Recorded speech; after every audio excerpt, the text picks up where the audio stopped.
Dukung dakwah ini terus mengudara.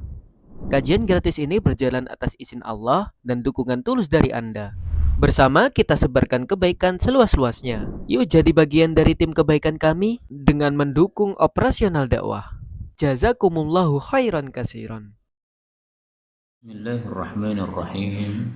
Alhamdulillahi rabbil alamin. Allahumma salli wa sallim wa barik ala Muhammad wa ala ali Muhammad. Allahumma anfa'na bima 'allamtana wa 'allimna ma yanfa'una wa zidna ilma wa barik lana fi ilmina warzuqna al-ikhlasa fil qawli wal 'amali kamila wa 'ilman nafi'an la yunsa wa tawfiqan daima وصحة ويقينا وعافية. اللهم افتح لنا كل خير ويسر لنا كل أمور. اللهم انصر المجاهدين وارحم المستضعفين ودمر أعداء الدين واطمس على أموالهم. آمين يا رب العالمين. Alhamdulillah kaum muslimin rahimakumullah. Kita lanjutkan pengajian hadis dari kitab Sunan At-Tirmidzi dan kita masih membahas tentang riqaq atau hadis-hadis yang melembutkan hati. Kita sudah sampai pada hadis 2435. Faqala al-muallif rahimahullahu taala wa nafa'ana bihi wa bi ulumihi fid dharain amin. Dari Anas bin Malik radhiyallahu anhu, Rasul sallallahu alaihi wasallam bersabda, syafaatku diberikan kepada li ahlil kabair, untuk orang-orang pelaku dosa-dosa besar min ummati, dari umatku, yaitu umat Islam. Kaum muslimin rahimani wa rahimakumullah, hadis ini angin segar bagi umat Islam, bahwasanya kalau seseorang itu masih punya Islam, maka masih ada kesempatan masuk surga meskipun dia melakukan dosa besar. Dosa besar apa? Zina, mencuri, mabuk, judi, riba, segala dosa-dosa besar. Selama masih punya iman, maka masih ada kesempatan untuk bisa masuk surga. Caranya bagaimana? Ya, dia dimasukkan ke dalam neraka dulu, disiksa oleh Allah untuk membersihkan dosa-dosanya. Kemudian dia mendapatkan syafaat dari Nabi Muhammad sallallahu alaihi wasallam, lalu dia pun dikeluarkan dari api neraka. Nah, untuk orang-orang yang ngaji seperti kita, tentu saja tidak akan kemudian meremehkan dosa besar. Ya sudahlah, dosa besar nggak apa-apa, yang penting saya Islam, yang penting terakhir masuk neraka. Nah, tentunya tidak seperti itu ya. Karena kita pengennya itu masuk surga tanpa hisab, tanpa azab. Adapun kalau disiksa dulu di neraka, na'udzubillahi min syarri dzalik. Seandainya Allah menetapkan kepada kita, kamu disiksa dulu 1 hari. Nah, 1 hari di sana itu sama dengan 1000 tahun, ka alfi sanatin, lama sekali Pak. Nah, sehingga jangan meremehkan tentang masalah neraka ini. Nah, maka hadis-hadis seperti ini tidak untuk disampaikan kepada para pelaku dosa besar. Orang-orang yang suka mabuk misalnya, nggak apa-apa Pak mabuk, yang penting Islam. Nah, nggak begitu. Kalau begitu nanti mereka tambah dodro mabuknya, tambah parah keburukannya. Tapi ini disampaikan kepada orang-orang yang tobat, supaya tidak putus asa kepada Allah Subhanahu wa taala. Dulu pernah ahli maksiat, tapi kemudian tobat, ikut ke masjid, ikut pengajian. Maka ini semuanya adalah angin segar bagi mereka-mereka yang mendapatkan syafaat dari baginda Nabi sallallahu alaihi wasallam apabila dia dulu pernah melakukan dosa-dosa besar, kemudian dia ingin tobat kepada Allah Subhanahu wa taala. Kemudian syafaat itu bermacam-macam. Pada bab yang sebelumnya dibahas tentang syafaat terbesar yang disebut sebagai syafaatul uzma. Syafaat terbesar itu diberikan kepada semua manusia. Karena semua manusia setelah dari kubur dibangkitkan di padang mahsyar. Nah, di padang mahsyar itu ditelantarkan oleh Allah, tidak diurus. Padahal matahari sangat dekat di atas kepala, kemudian keringatan bercucuran sampai ada yang keringatnya sampai di hidungnya ini, susah bernafas kan. Nah, maka setelah ditelantarkan oleh Allah di padang mahsyar, Rasulullah kemudian sujud kepada Allah, minta diberikan syafaat untuk penduduk mahsyar itu. Nah, baru kemudian Allah mendatangi mereka, kemudian Allah menghisap mereka, yang satunya masuk surga, yang satunya masuk ke dalam neraka. Nah, itulah yang disebut sebagai syafaatul uzma, syafaat terbesar. Kalau yang ini adalah syafaat yang lebih khusus lagi, yaitu syafaat untuk para pelaku dosa besar tapi masih umat Islam sehingga berhak untuk masuk surga, maka dikasih syafaat oleh Nabi supaya keluar dari neraka-neraka yang mereka disiksa padanya. Berikutnya hadis 2436 ini sama, tapi perawinya adalah Jabir bin Abdullah radhiyallahu anhu. Dia mengatakan Rasulullah sallallahu alaihi wasallam bersabda, "Syafaati li ahlil kabair min ummati." Syafaatku untuk para pelaku dosa besar dari umatku. Kemudian Jabir mengatakan, "Ya Muhammad, hai Muhammad." Muhammad ini muridnya, Pak. "Man lam yakun min ahlil kabair." Adapun orang yang tidak melakukan dosa-dosa besar, fama lahu wali syafa'ah. Apa kaitan dia dengan syafaat? Artinya apa? Tidak butuh syafaat. Kenapa? Dia tidak punya dosa besar. Jadi syafaat ini untuk menghapuskan dosa besar yang dia lakukan supaya dia bisa keluar dari neraka. Karena kalau tidak dikasih syafaat, lama sekali berada dalam neraka, menyerupai orang-orang kafir yang kekal. Bedanya kalau muslim hanya lama saja, tapi kalau orang kafir kekal. Nah, supaya tidak lama-lama di neraka, maka diperlukan syafaat ini. Adapun yang tidak punya dosa besar, hanya dosa-dosa kecil, maka tidak perlu diberi syafaat tersebut, karena dosa-dosa kecilnya sudah bisa dihapuskan dengan amal-amal solehnya. Kita sholat itu amal soleh, menghapuskan dosa kecil. Kita baca Quran itu amal soleh, menghapuskan dosa kecil. Kita bersedekah itu amal soleh, menghapuskan dosa kecil. Kita puasa itu amal soleh, menghapuskan dosa kecil. Kita jumatan itu amal soleh, menghapuskan dosa kecil. Tapi tetap saja siapapun manusia butuh syafaat, Pak. Termasuk yang tidak punya dosa besar ini tetap butuh syafaat, tapi syafaat model yang lain, yang ketiga. Apa itu? Syafaat litraf'id darajat. Syafaat supaya dia derajatnya naik dalam surga. Nah, maka syafaat itu bermacam-macam. Ada syafaat supaya tidak masuk neraka, ada syafaat supaya di nerakanya siksanya ringan, ada syafaat supaya yang mestinya masuk neraka akhirnya tidak jadi masuk neraka, ada syafaat yang berupa masuk surga tapi rendah, berkat syafaat naik derajatnya. Maka ini beraneka macam syafaat yang dikatakan oleh Jabir dalam hadis ini. Tidak perlu syafaat bagi orang yang tidak punya dosa besar, itu maksudnya syafaat untuk pelaku dosa besar, dia nggak butuh. Tapi syafaat yang lain yang untuk meninggikan derajat, tentu saja dia masih butuh.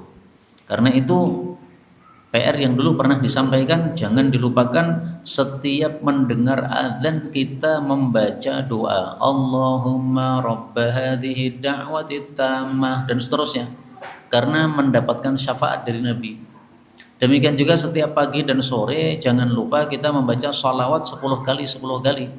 Karena yang melazimi sholawat 10 kali 10 kali pagi sore, maka berhak mendapatkan syafaat Nabi sallallahu alaihi wasallam. Nah, maka sore ini tadi kalau kita belum sholawat, maka bisa dibaca ya, sambil pengajian seperti ini kan bisa, Pak, sambil mendengarkan, sambil Allahumma sholli ala Muhammad, Allahumma sholli ala Muhammad, Allahumma sholli ala Muhammad. Nah, 10 kali minimal. Atau ketika kita menunggu antara adzan dan qomat, nah itu bisa sholawat supaya mendapatkan syafaat dari baginda Nabi sallallahu alaihi wasallam. Berikutnya babun minhu, masih bab tentang syafaat, yaitu hadis 437 dari Abu Umamah. Rasulullah sallallahu alaihi wasallam bersabda, wa'adani rabbi, Allah telah menjanjikan untukku ayyudkhilal jannah, untuk memasukkan ke dalam jannah, min ummati, dari umat Islam, umatku, sab'ina alfan, 70.000 orang. 70.000 ini kelebihannya apa? La hisab alaihim, tidak ada hisab atas mereka, wala adzab, juga tidak ada siksa. Jadi masuk surga langsung tanpa dihisab, tanpa disiksa, tanpa diadzab. Ma'akulli alfin, bersama setiap 1000-nya, sab'una alfan, ada 70.000 lagi. Ini ketika dihitung oleh salah satu teman, itu jumlahnya totalnya sekitar 4 miliar Pak. Jadi 70.000, nah, setiap 1.000-nya itu membawa 70.000 lagi. Ya hitungannya nanti coba dihitung lagi ya, apakah tepat ataukah tidak ya. Nah, karena saya tidak menghitung sendiri, tapi ini dihitungkan teman. Nah, kira-kira sekitar 4 miliar orang yang masuk surga tanpa hisab, tanpa adab. Mudah-mudahan kita termasuk yang masuk surga tanpa hisab, tanpa adab. Amin ya rabbal alamin. Apakah cukup 4 miliar saja? Tidak. Wa thalathu hathayatin, dan 3 cawukan min hathayatihi, dari cawukannya Allah Subhanahu wa taala. Jadi Allah mencawuk dari hamba-hambanya, diambil kemudian dimasukkan surga tanpa hisab, tanpa adab. Berapa kali Allah mencawuk? 3 kali cawukan.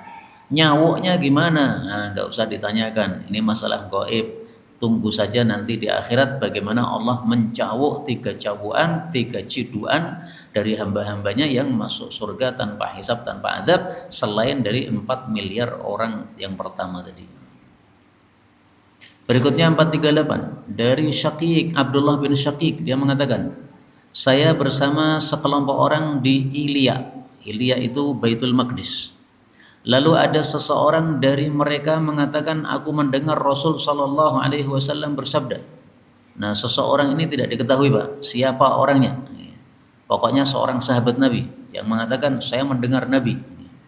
Apa kata Nabi? Yadkhulul jannata, masuk ke dalam jannah, bi syafaati rajulin, dengan sebab syafaat seseorang min ummati, dari umatku, aktsar min Bani Tamim, lebih banyak dari jumlahnya Bani Tamim. Jadi maksudnya akan ada orang yang mulia di antara umat Nabi memberi syafaat orang yang sangat banyak. Banyaknya itu lebih banyak daripada Bani Tamim. Bani Tamim ini satu kabilah Arab yang terkenal banyak Pak. Ya mungkin setiap orangnya punya istri 4, masing-masing istri melahirkan 10. Nah, jadi sekeluarga 40 orang. Nah, kira-kira begitu. Pokoknya Bani Tamim terkenal kabilahnya yang sangat banyak. Qila, ditanyakan, ya Rasulullah, siwaka, orang itu selain Anda? Qala siwaya, iya selain saya. Orang itu seorang umat saya kok. Berarti bukan saya. Nah, kalau umatnya Nabi saja bisa memberikan syafaat untuk banyak orang seperti Bani Tamim banyaknya, apalagi Nabi Muhammad sallallahu alaihi wasallam, pasti lebih banyak yang diberi syafaat oleh Nabi sallallahu alaihi wasallam. Maka tatkala orang itu berdiri, saya bertanya, siapa orang ini? Sahabat Nabi yang ngomong ini tadi siapa namanya? Maka dijawab oleh orang-orang, hadza Ibnu Abil Jaz'a. Ini namanya sahabat Nabi ini namanya Ibnu Abil Jaz'a. Kemudian dijelaskan oleh Imam Tirmidzi, nama aslinya itu adalah Abdullah Ibnu Abil Jaz'a, dan dia hanya memiliki 1 hadis ini saja. Jadi ada sahabat-sahabat Nabi yang meriwayatkan hadis cuma 1 tok. Ada sahabat Nabi yang meriwayatkan hadis banyak, lebih dari 1000. Ada sahabat Nabi yang meriwayatkan hadis sedang. Nah, maka ada 3 bagian. Ada yang muksirin, yang banyak meriwayatkan hadis, yaitu 1000 lebih. Ada yang mukillin, yang sedikit atau sedang.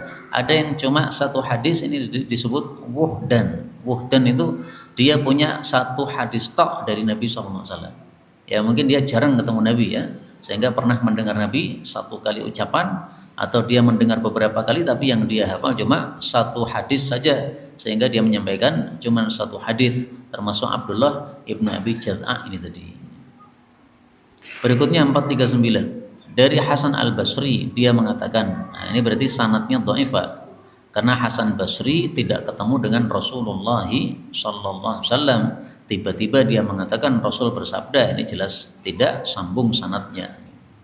Yasfa'u, akan memberikan syafaat Utsman bin Affan radhiyallahu anhu yaumal qiyamah, pada hari kiamat, bimithli Rabi'ah wa Mudhar, sejumlah banyaknya kabilah Rabi'ah dan Mudhar.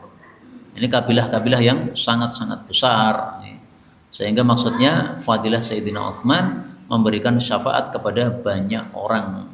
Tapi sayangnya hadis ini derajatnya dhaif. Apakah ada yang sahih? Ada yang sahih tetapi tidak disebutkan namanya Pak. Dalam hadis riwayat Imam Ahmad disebutkan bahwa Rasul sallallahu alaihi wasallam bersabda, la yadkhulannal jannah, betul-betul akan masuk surga dengan syafaat seseorang yang bukan nabi. Dengan sebab dia maka mendapatkan syafaat mithlul hayyaini Rabi'ah wa Mudhar. Semisal dua kabilah besar, yaitu kabilah Rabi'ah dan kabilah Mudhar. Tapi sayangnya tidak disebutkan ini orangnya ini siapa. Apakah Sayyidina Utsman ataukah yang lainnya? Tidak dijelaskan secara gamblang oleh Rasul sallallahu alaihi wasallam. Sehingga hadis yang sahih itu hanya menyebutkan rajul, ya, yang memberi syafaat itu seorang laki-laki. Nah, tapi siapa enggak disebutkan. Ada lagi hadis yang lain menyebutkan nama tapi juga dhaif. Sayakunu fi ummati rajul, akan ada dari umatku seorang laki-laki namanya Uwais Al-Qarani. Dia itu memberikan syafaat kepada umatku sampai sebanyak kabilah dan Mudhar. Nah, ini juga dhaif. Jadi ada 3 hadis, yang 2 dhaif, yaitu yang satunya menyebutkan nama Utsman, yang satunya menyebutkan nama Uwais, adapun yang sahih ini yang tidak menyebutkan nama. Nah, mudah-mudahan semua kita termasuk orang-orang yang selain mendapatkan syafaat juga bisa memberikan syafaat. Karena kalau kita bisa memberikan syafaat, berarti kita ini termasuk hamba yang pilihan dari Allah Subhanahu wa taala. Karena tidak semua orang bisa ngasih syafaat, Pak. Orang mati syahid itu bisa ngasih syafaat. Orang yang hafal Quran itu bisa ngasih syafaat. Anak kecil yang mati ketika masih kecil bisa ngasih syafaat kepada orang tuanya. Nah, maka tidak semua orang dikasih izin memberikan syafaat, memberikan bantuan kepada orang-orang yang butuh bantuan besok di akhirat kelak. Berikutnya 440 dari Abu Sa'id radhiyallahu anhu, Rasulullah sallallahu alaihi wasallam bersabda, "Inna min ummati, sesungguhnya di antara umatku, man yasfa', ada orang yang memberikan syafaat lil fi'am minan nas, untuk jamaah manusia, berarti jamaah yang besar. Wa minhum, di antara mereka ada yang man yasfa', memberikan syafaat lil qabilah, untuk satu kabilah saja, berarti lebih kecil lagi. Wa minhum, dan di antara mereka man yasfa', ada yang memberikan syafaat lil asabah, untuk kelompok yang lebih kecil lagi. Jadi ini semuanya nama-nama kelompok, ya. Fi'am itu kelompok besar, qabilah itu kelompok sedang, asabah itu kelompok kecil. Wa minhum, dan di antara mereka may yasfa' lirrajul, ada yang memberikan syafaat tapi untuk satu orang tok. Hatta yadkhulul jannah, sampai mereka yang diberi syafaat tadi masuk ke dalam jannah. Jadi artinya tentang bolehnya seseorang memberikan syafaat ini dapat izin dari Allah, tapi diizinkan oleh Allah sesuai dengan kehendak Allah. Tidak boleh sembarang memberikan syafaat. Misalnya dikasih jatah, kamu ngasih syafaat 100 orang, ya berarti bisanya 100 saja. Maka memberikan syafaat ini bertingkat-tingkat, semakin mulia orangnya di hadapan Allah, semakin banyak memberikan syafaat untuk orang lain supaya bisa masuk ke dalam surga. Nah, supaya kita termasuk orang yang bisa ngasih syafaat gimana? Rasulullah bersabda dalam hadis yang lain, la yakunul la'anun syufa'a. Orang yang suka melaknat, ya, muncul dari mulutnya kata-kata laknat, nah, ini tidak akan bisa memberikan syafaat di akhirat. Karena Allah tidak suka sama orang-orang yang suka melaknat. Nah, sehingga kalau suka mengatakan laknat, ya, semoga kamu dilaknat oleh Allah, kamu terkutuk, kalau bahasa kita, ya. Laknat itu sama dengan apa? Bahasa kita terkutuk. Nah, maka kata-kata seperti itu menyebabkan Allah tidak senang, sehingga menyebabkan dia tidak bisa memberikan syafaat kelak di akhirat. Berikutnya babu minhu, ini masih bab syafaat tapi babnya yang lain, ya, syafaat model lain. 2441 dari Auf, dia mengatakan Rasul sallallahu alaihi wasallam bersabda, "Atani, telah datang kepada saya, atin, seseorang yang datang, min indi rabbi, dari pemeliharaku," yaitu malaikat biasanya yang datang nih, Pak. Hanya saja tidak disebutkan yang datang ini siapa, apakah malaikat Jibril ataukah Mikail ataukah yang lain. Pokoknya seseorang yang datang. Fa khayyarani, dia menyuruh saya memilih baina, antara dua pilihan. Pilihan pertama, ayyudkhila, bahwasanya Allah memasukkan nisfa ummati, separuh umatku, al jannah, ke dalam jannah. Jadi misalnya umatnya Nabi itu 1 triliun misalnya. Nah, beliau dikasih jatah 1/2 triliunnya masuk surga, 1/2 triliunnya masuk neraka, kekal di neraka. Pilihan yang kedua, wa baina syafa'ah, dan pilihan yang kedua adalah memberikan syafaat. Apa yang beliau pilih? Apakah beliau rela umatnya hanya separuh yang masuk surga? Ternyata beliau nggak rela kalau hanya separuh yang masuk surga. Beliau pengennya itu semua umat beliau masuk surga. Yahudi, Nasrani, semuanya masuk Islam supaya masuk surga semuanya. Itu keinginan Nabi. Fakhtartu syafa'ah, maka saya pun memilih syafaat. Nah, akhirnya beliau pilih yang kedua. Karena dalam pemikiran beliau, kalau saya memilih syafaat, maka nanti insya Allah bisa lebih dari separuh. Sehingga ini apa? Semangatnya Nabi untuk bisa menyelamatkan manusia dari neraka. Nah, Nabi kita itu sifatnya begitu, Pak. Pengen semua orang ini masuk surga gitu loh. Lah kita umatnya Nabi malah mudah-mudah memvonis orang masuk neraka. Aneh tuh nggih. Nah, kamu bid'ah masuk neraka.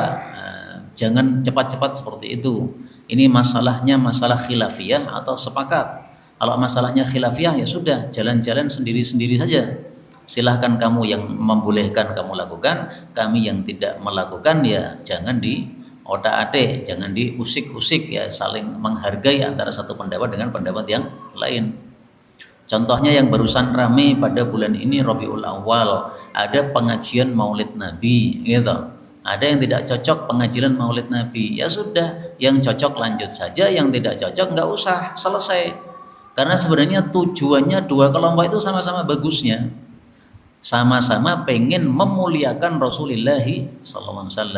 Nah, cara memuliakannya itu yang tampaknya berbeda caranya. Satunya membaca sirah Nabi, sejarah Nabi pada bulan Rabiul Awal, kemudian mengadakan acara tabligh akbar Maulid Nabi, menceritakan sejarah Nabi dari kecil sampai besar, sampai menjadi Nabi, sampai wafat. Tapi ada yang lebih mementingkan, kalau biografi seperti itu nggak begitu penting. Yang lebih penting mari kita pelajari sabda Nabi ini. Sabda Nabi ini kita ikuti, kita manut sama perintah Nabi. Itulah yang disebut memuliakan Nabi. Nah, saya sebenarnya cocok yang kedua, Pak. Ya, nggak cukup gitu itu hanya membaca biografi Nabi tok. Karena kalau cuma membaca biografi Nabi, anak-anak kecil juga sudah diajari biografi Nabi sejak TPA dulu. Yang lebih penting apa? Kita manut taat kepada Nabi Sallallahu Alaihi Wasallam. Nah, supaya bisa taat kepada Nabi, pelajari sabda-sabda Nabi. Nah, maka kita terus mempelajari sabda Nabi ini sampai kita mati dengan niatan kita bisa mengamalkan perintah-perintah Nabi Sallallahu Alaihi Wasallam dan meninggalkan larangan-larangan Nabi Sallallahu Alaihi Wasallam. Kemudian beliau mengatakan wahya, dan syafaat tersebut liman mata, khusus bagi orang yang mati la yusyriku billahi syai'an, tidak mensekutukan terhadap Allah sedikit pun. Nah, berarti syafaat khusus untuk orang-orang yang beriman. Orang kafir berarti kan syirik, itu nggak dapat syafaat. Maka syafaat itu hanya diberikan bagi orang yang memenuhi syarat. Siapa yang memenuhi syarat? Orang yang muslim. Tapi ada pengecualian, Pak. Ada satu orang kafir yang berhak mendapatkan syafaat, dan itu cuma satu, tidak ada yang lain. Di atas muka bumi cuma satu orang. Siapa dia? Paman Nabi, namanya Abu Thalib. Yang mengatakan Nabi sendiri. Beliau mengatakan laula ana, kalau bukan karena saya, maksudnya kalau bukan karena syafaat saya, lakana fid darakil asfal. Paman saya Abu Thalib ini pasti berada di lapisan paling rendah di dalam neraka. Tapi karena syafaat saya, maka dia berada di neraka paling atas. Paling atas berarti paling ringan siksanya. Dalam hadis yang lain disebutkan orang yang paling ringan siksanya di dalam neraka adalah dia disuruh berdiri di atas bara api neraka.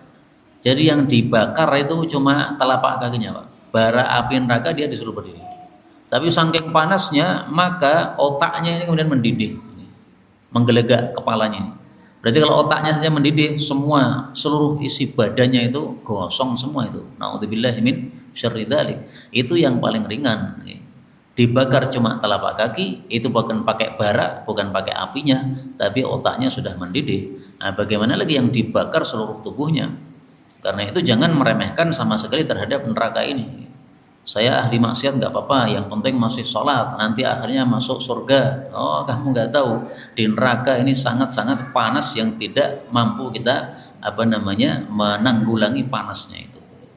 Makanya kata guru kami, kalau kamu pengen menantang neraka, jangan langsung menantang, coba dulu kompor yang ada di rumah kita. kompor dinyalakan gitu. Nah, biasanya kan ceretnya itu ditaruh di atas itu.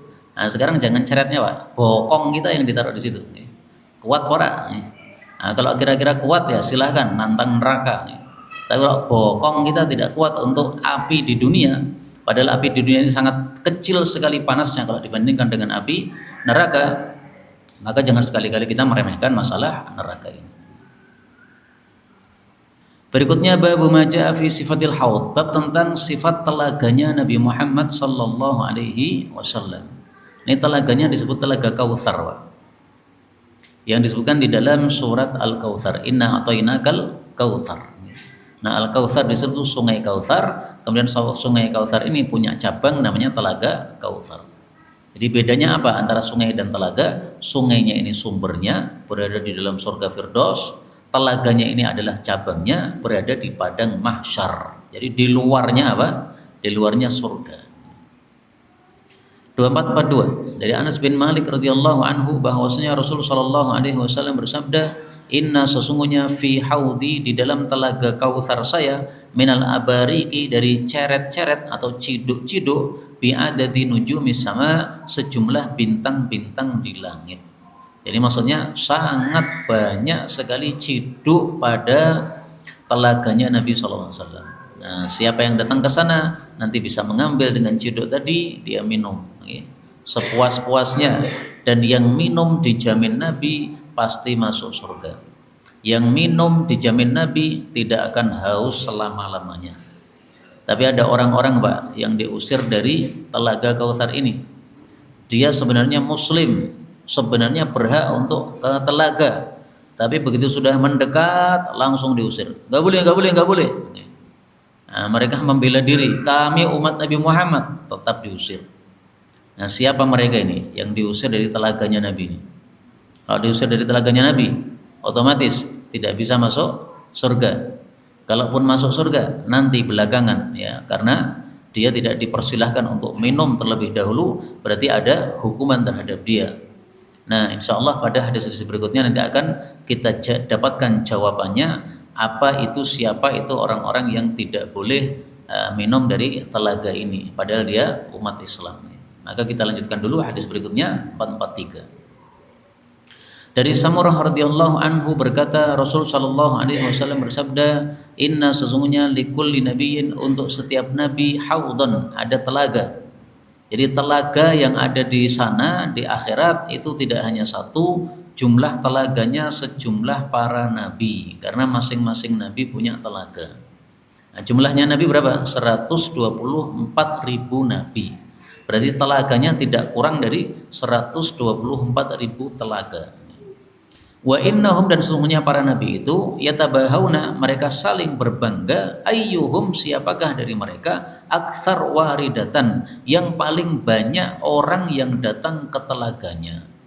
Wa ini, dan sesungguhnya aku arju, aku berharap an akuna, bahwasanya aku ini menjadi aktsarahum waridah, orang yang paling banyak didatangi telaga saya oleh umat saya. Dan harapan Nabi ini adalah doa, dan doa Nabi pasti mustajab. Maka berarti telaga Nabi itulah yang paling besar, telaga Nabi itulah yang paling banyak ciduknya, telaga Nabi itulah yang paling ramai dikunjungi oleh umat beliau sallallahu alaihi wasallam. Karena itu hadis ini ada kaitannya dengan masalah keluarga, Pak. Yaitu di dalam Islam ini dihasungkan untuk mempunyai keluarga besar. Jadi satu orang tidak cukup dua anak. Adapun ucapan dua anak cukup ini bukan dari ajaran Islam. Ini dari ajaran orang Indonesia yang ngambilnya dari mana saya nggak tahu. Tapi yang jelas itu bukan dari ajaran Islam. Ajaran Islam menyuruh kita untuk memperbanyak jumlah anak supaya Nabi besok bangga karena umatnya banyak, sehingga yang datang ke telaga banyak. Itu perintah Nabi langsung kepada umatnya, takatanakahu takatharu, menikahlah supaya banyak umat saya, yaitu apa? Melahirkan banyak anak. Berikutnya bab maja fi sifati awanil haud, bab tentang sifat dari ciduk-ciduknya telaga Kautsar ini tadi. Nah, jadi setelah membahas telaganya, sekarang dibahas tentang ciduknya itu. 2444. Dari Abu Salam Al-Habasyi, dia mengatakan telah mengutus kepada saya Umar bin Abdul Aziz, lalu saya dibawa di atas barit. Barit itu adalah kuda yang digunakan biasanya untuk ngirim surat. Apa kelebihannya? Kelebihannya lebih cepat sampai. Karena kuda barit itu nanti kalau lelah di satu tempat, itu sudah ada kuda berikutnya yang melanjutkan perjalanan kedua. Kemudian kuda yang kedua ini kalau sudah sampai di satu titik, maka akan dilanjutkan oleh kuda berikutnya lagi. Nah, itulah yang disebut sebagai kuda barit. Kuda untuk mengantarkan surat, ya, karena zaman dulu belum ada WA dan sebagainya. Falamma dakhala alaih, tatkala dia sudah masuk kepada Umar bin Abdul Aziz, maka Abu Salam ini berkata, "Wahai Amirul Mukminin, sungguh telah berat bagi kendaraan saya gara-gara barit ini tadi." Maka dia mengatakan, "Wahai Abu Salam, saya itu tidak berkeinginan untuk memberatkan engkau sebenarnya, tapi sampai kepada saya satu hadis yang sumbernya dari engkau. Engkau meriwayatkan dari Thauban sahabat Nabi, engkau meriwayatkan dari Nabi, dia meriwayatkan dari Nabi tentang telaga. Maka saya itu sangat pengen bahwasanya tusyafihani, kamu ngomong langsung di hadapan saya dengan hadis tadi." Jadi dia tidak puas kalau hanya mendengar hadis lewat perantara orang lain. Dia pengennya langsung kepada orang yang membawa hadis tadi. Karena kalau kepada orangnya langsung itu lebih valid beritanya, informasinya. Istilahnya dia pengen mencari sanad yang lebih tinggi. Akhirnya Abu Salam mengatakan, "Baiklah, saya sampaikan hadisnya. Saya mendengarnya dari Thauban, dari Nabi SAW bersabda, haudi telaga saya min Adan ila Amman al-Balqa." Luasnya itu dari Adan sampai ke Amman. Adan itu adalah satu kota di Yaman. Sementara Amman ini adalah satu kota di tempat yang lain. Saya ingat saya ini di Syam, Amman al-Balqa ini. Ma'uhu asyaddu bayadan minal laban. Airnya lebih dahsyat putihnya daripada susu, lebih putih dari susu. Wa ahla minal asal, lebih manis daripada madu. Wa aqwabuhu adadu nujumis sama. Gelasnya atau ciduknya itu sejumlah bintang-bintang di langit. Nah, ini yang berkaitan dengan bab. Jadi jumlahnya seperti bintang-bintang di langit. Dalam penjelasan para ulama saya temukan juga bahwa keserupaannya dengan bintang ini dari dua sisi. Yang pertama dari sisi jumlahnya, banyak seperti bintang, nggak bisa dihitung. Yang kedua dari sisi cemerlangnya. Nah, jadi gelasnya ini gelas cemerlang, ya mungkin dari emas, mungkin dari perak, ya sehingga cemerlang seperti bintang-bintang yang ada di langit ini. Man syariba minhu syarbatan, barang siapa yang minum satu teguk dari telaga Kautsar, lam yadhma ba'daha abadan, tidak akan haus setelah itu selama-lamanya, karena dia masuk ke dalam surga. Tapi meskipun tidak akan haus, tetap di surga itu sangat banyak makanan dan minuman yang sangat nikmat-nikmat. Awwalun nasi, pertamanya manusia, wurudan alaih, yang masuk ke telaga saya adalah fuqara'ul muhajirin, orang-orang fakir dari kalangan muhajirin. Jadi yang fakir-fakir didahulukan, Pak. Jadi selama di dunia kan dia tidak banyak minum yang nikmat-nikmat, nah, maka di akhirat dibalik oleh Allah. Nah, kamu dulu di dunia fakir, sekarang saya muliakan lebih awal. Asy'athu ru'usan, yang kepalanya rambutnya itu adalah kusut karena fakirnya itu. Ad-dun sufyaban, yang bajunya kotor karena fakirnya tadi. Alladzina la yanghihuna, yaitu orang-orang yang tidak bisa menikahi al-mutanaimat, wanita-wanita yang bernikmat-nikmat alias wanita yang kaya. Enggak bisa menikahi wanita kaya, enggak ada maharnya, enggak ada modalnya untuk menikahi mereka. Wala tuftahu lahum, dan tidak dibuka untuk mereka abwabus sudat, pintu-pintu sudat. Sudat itu ya area di depan pintu. Maka maksudnya mereka orang-orang yang miskin, orang-orang rakyat jelata yang tidak ada yang memuliakannya, sehingga ketika dia datang tidak ada pintu yang dibuka. Berbeda dengan pejabat atau orang terkenal, begitu datang langsung pintu dibuka semuanya, monggo masuk, mau silahkan masuk kemana silahkan. Nah, ini karena miskin tidak ada yang menghormati dia. Nah, mendengar hadis ini maka Umar bin Abdul Aziz kemudian menangis terseduh-seduh, Pak. Sedih dia karena dia tidak sesuai dengan kriteria yang disebutkan. Dia mengatakan lakinni, akan tetapi saya nakahtul mutanaimat, saya menikahi wanita-wanita yang kaya-kaya yang bernikmat-nikmat. Wa futiha liyas sudat, dan dibuka untuk saya pintu-pintu alias saya dimuliakan orang banyak. Wa nakahtu Fatimah binta Abdul Malik, dan saya pun menikahi Fatimah binti Abdul Malik. Ini termasuk apa? Orang kaya karena dia adalah anaknya khalifah. Akhirnya dia bersumpah, la jarama, tidak boleh tidak, anni la aghsilu ra'si, saya tidak akan mencuci, membasuh kepala saya, hatta yash'ath, sampai kepala saya menjadi kusut, ya, supaya mirip dengan kriteria tadi. Wala aghsilu thawbi, dan saya tidak akan mencuci baju saya, alladhi yali jasadi, yang menempel di jasad saya ini, hatta yattasikh, sampai kotor. Nah, ini supaya dia betul-betul serupa dengan kriteria yang disebutkan di atas. Tapi sebenarnya bukan seperti itu maksudnya, Pak. Artinya kalau kita kaya kemudian lebih baiknya kita buang baju-baju yang bagus-bagus, kita ganti baju yang kotor, yang seperti kere, enggak begitu ya. Tapi karena saking sedihnya Sayyidina Umar bin Abdul Aziz bahwa dirinya tidak mirip dengan kriteria yang disebutkan tadi, akhirnya dia merasa harus melakukan sesuatu supaya dia mirip dengan mereka. Tapi memang beliau orangnya sangat zuhud terhadap dunia, sehingga setelah itu seluruh hartanya dia infakkan fisabilillah. Bahkan istrinya juga disuruh untuk zuhud, perhiasan-perhiasan yang ada di tubuh istrinya disuruh untuk dipreteli, semuanya diinfakkan dalam fisabilillah supaya mendapatkan surga yang paling cepat masuk surganya nanti. Itulah biografi tentang Umar bin Abdul Aziz yang merupakan khalifah yang sangat populer dan terkenal di masanya.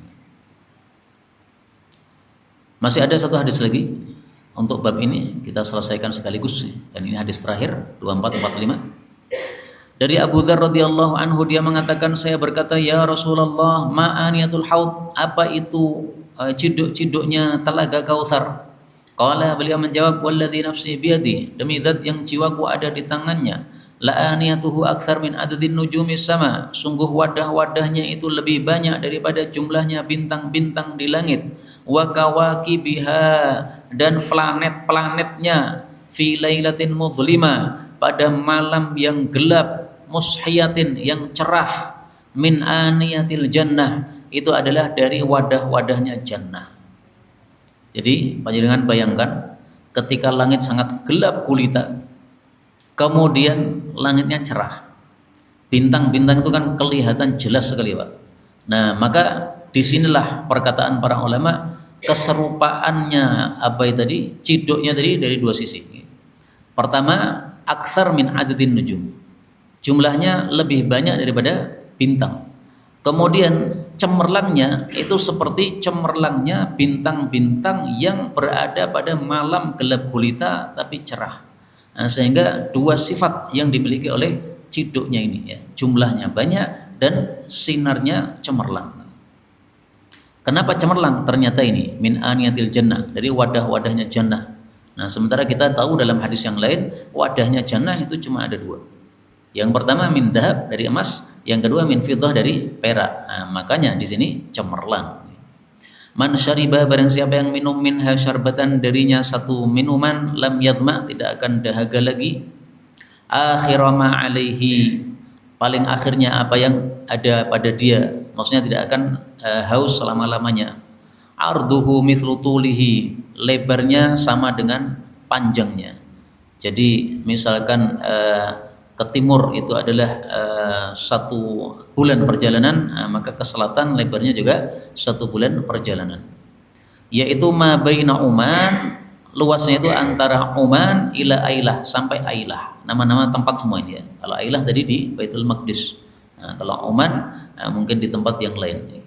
Ma'uhu asyaddu bayadan minal laban, airnya lebih putih daripada susu, wa ahla minal asal, dan lebih manis daripada madu.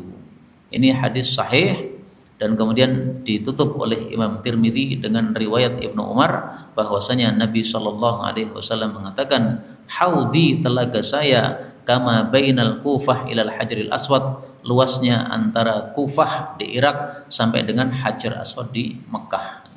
Nah, nanti silahkan dicek nih. Dari Kufah sampai ke Mekah Hajar Aswad itu berapa kilo? Oh, itu luasnya telaga Kautsarnya Nabi Sallallahu Alaihi Wasallam. Berapa kilonya saya tidak menghitung, Pak, karena sangat luasnya itu. Tapi dengan Google kita bisa mendapatkan jawaban luasnya berapa ya. Ditulis saja jarak antara Kufah sampai Mekah. Berapa kilo? Insyaallah akan muncul jawabannya. Ini yang dapat kita bicarakan, benarnya dari Allah Subhanahu wa taala.